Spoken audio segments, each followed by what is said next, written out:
But just to touch on the Caitlin Clark of it all, listen, I think the way that I'm looking at this, no, Caitlin didn't win. It's why she's not number one. Let's talk about the Caitlin Clark debate. ESPN's recent ranking of the top 5 women's college basketball players of all time sparked outrage. Despite being the NCAA's all-time leading scorer, Caitlin Clark didn't make the cut. Why? Because, according to the panel, she hasn't won a national championship. That logic hit a nerve. If winning titles is the only measure, does that mean a role player with 3 NBA rings outranks legends like Charles Barkley or Karl Malone? Of course not.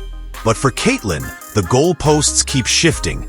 Fortunately, WNBA legend Sue Bird is here to bring some much-needed perspective. So, let's dive into the controversy, the backlash, and why this year might be the one where Clark silences the critics for good. And if you think Caitlin is about to prove the doubters wrong, go ahead and smash that like button. Because the way she has dominated the record books when she was at Iowa was something you cannot duplicate. She's a 3-time NCAA scoring leader and assist leader, a true point guard for the people, 3-time All-American, 2-time Naismith Player of the Year, 2-time AP Player of the Year, all-time leading scorer. She broke the records of Kelsey Plum and ESPN's 11-minute segment hyped up Caitlin Clark's greatness, only to drop the bombshell. How can you be a top 5 player if you haven't won a title? Their final top 5? Breanna Stewart, Candace Parker, Diana Taurasi, Maya Moore, and Cheryl Miller. All legends, all champions. No Caitlin. The reasoning? Those players won in college. But let's add context. Those UConn teams were stacked with future WNBA stars.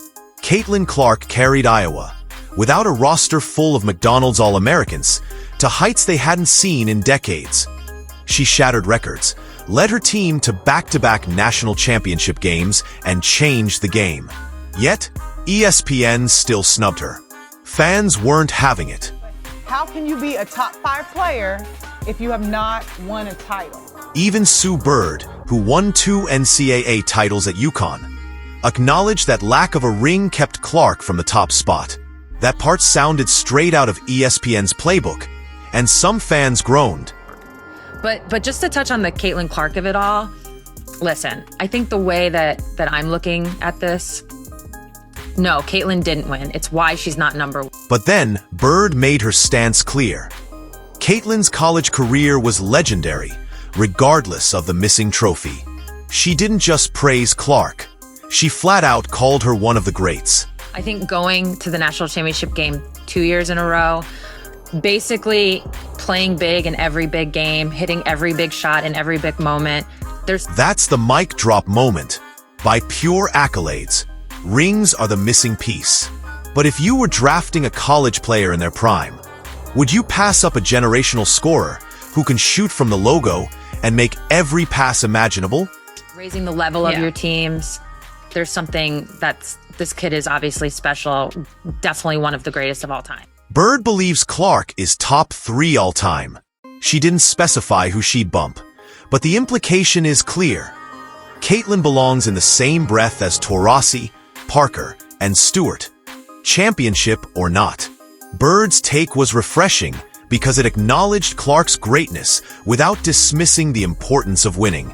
And I think when I really look at lists like this, it's kind of like, do you go based on just resume, or do you go based on, if we had a draft, who would you take?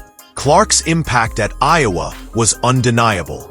In 2023, she led a non-traditional powerhouse to the national championship, taking down juggernauts along the way. Her 41-point performance against undefeated South Carolina was legendary.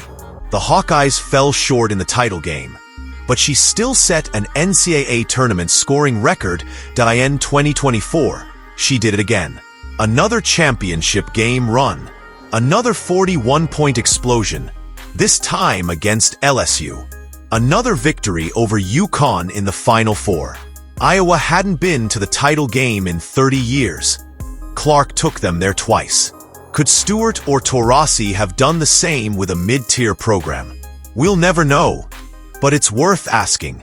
And there's no way you're not taking Caitlin Clark. in the top 5. And to me, there's no way you're not taking her in the top 3. Bird played it safe, grouping Clark in the top 3 without directly naming who she outranks. But let's be real.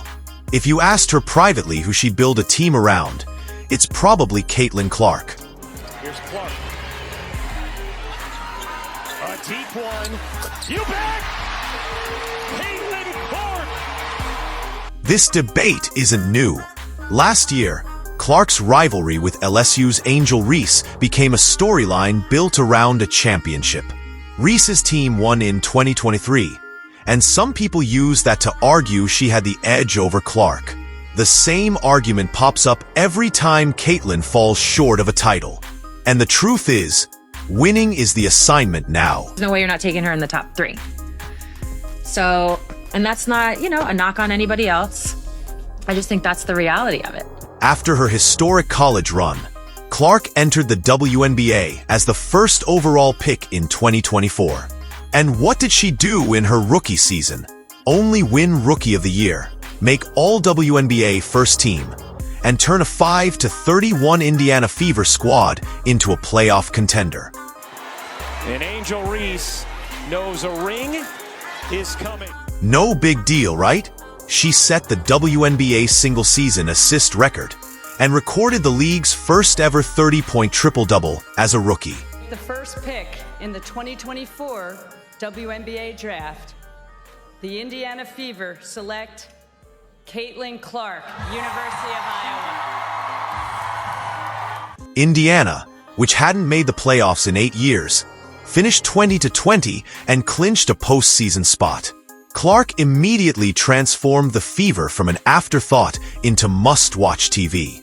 But as expected, the critics still weren't satisfied. Wheeler finds Clark from the logo. This offseason, the Fever did their part. They built a contender. Indiana added 6-time All-Star DeWanna Bonner, 3-time champion Natasha Howard, 2-time champ Sydney Colson, and sharpshooter Sophie Cunningham. They re-signed Kelsey Mitchell and brought in coach Stephanie White. For the first time in her career, Caitlin Clark has a supporting cast with championship pedigree. First triple-double for a rookie, Caitlin Clark has it. And the hype is real. The Fever have 41 of their 44 games nationally televised in 2025. Networks are prioritizing Clark like never before because wherever she goes, audiences follow. Her rookie season shattered ratings records, and WNBA arenas started relocating games to larger venues just to accommodate demand. DeWanna Bonner has never scored 40 in a game. She could do it right there. 41 for DeWanna. That's unbelievable. Caitlin, love how she's transcended the game. I'm not going to go away from that, but in the open, we said, what makes a top 5 player? Winning. The only strike against Caitlin Clark is that she has not won a national championship. And that is the only thing that you can put against her because Now, it's all about winning. If the final hurdle for Clark's greatness is a championship, she's ready to clear it. And when she does, what will the critics say then? Whether it's a WNBA title, Olympic gold, or both, the last argument against her will vanish. The debate will be over. Clark isn't just a scorer. She's a generational talent who has already changed the trajectory of women's basketball. Her influence extends beyond the stat sheet. She's selling out arenas, inspiring a new generation, and proving that a single player can elevate an entire franchise. That's something few have ever done. Sue Bird sees it. We all see it. Caitlin Clark isn't just a generational talent. She's a winner at heart. The clock is ticking until she proves it on the ultimate stage. What do you think? Is this the year Clark adds champion to her resume and ends the debate for good? Let me know in the comments. And thanks for watching.